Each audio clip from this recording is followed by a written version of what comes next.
If you run cloud migration, remote support, or agent-style infrastructure, today's priority is control plane risk. The most urgent item in today's NBD feed is CVE 2026-36537 affecting CVE 2026-36537 critical vulnerability. NBD rates it critical with CVSS 9.8. The practical impact is that trusted operational tooling may expose data, tokens, or authority that attackers can use to move beyond one application. Patch first where these tools touch production, credentials, or administrators. Here are the confirmed facts. For CVE 2026-36537, NBD says, Things Board version 4.3.0.1 is vulnerable to an authentication bypass during the OAuth authorization code exchange. The application improperly trusts user-supplied identity data within the user parameter of the /login/OAuth2/code/endpoint. By manipulating the email address in this JSON object, a remote attacker can bypass authentication and gain full access to any existing user account on the platform without possessing the target user's credentials. This results in a complete account takeover. This matters because migration tooling often stores source configuration, agent identifiers, and access paths that defenders do not treat like user-facing applications. If your organization uses affected Red Hat Migration Planner components, follow Red Hat guidance, review object access logs for unexpected image URL creation or downloads, and rotate agent JSON web tokens or source credentials if exposure is possible. The second item is CVE 2026-48114, Red Hat Migration Planner RV Tools SQL injection risk. NBD summary, Metacat is data repository software that helps researchers preserve, share, and discover data. Versions 2.0.0 and above contain an unauthenticated SQL injection in the /harvester registration endpoint. Harvester registration.db insert builds an insert against harvest_site_schedule via string concatenation, using a quote string, helper that performs raw single quote wrapping without escaping. 3 request parameters reach the sync, unit, contact email, and document list URL. The servlet does not verify a real LDAP identity, allowing the vulnerable insert to proceed. Since the PostgreSQL backend permits stacked queries via statement, execute update, this vulnerability allows full read/write/execute access in the Metacat database context. The vulnerability was remediated in Metacat 3.0.0. The lesson is simple, authenticated is not the same as authorized.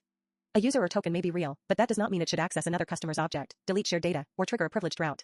Security teams should look for unexpected destructive requests, source changes, agent changes, and assessment changes, then confirm backups and recovery procedures before an incident forces the test.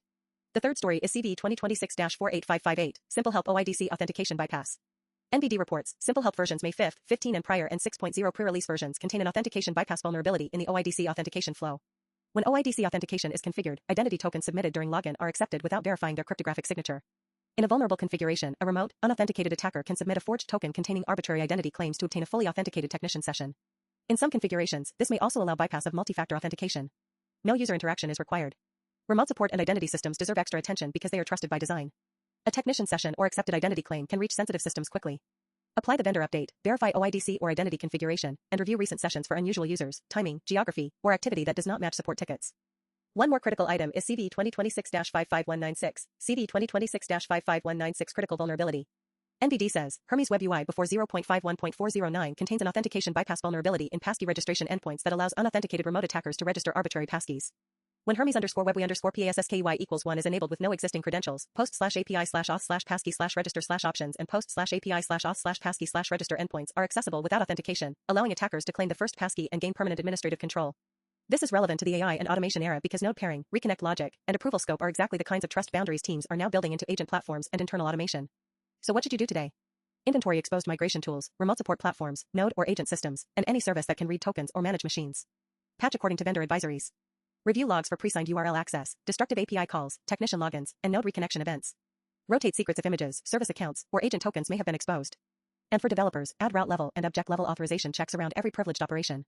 The defensive takeaway is clear. Control planes create business value because they automate trusted work. That is exactly why their trust boundaries must be verified, logged, and kept least privileged.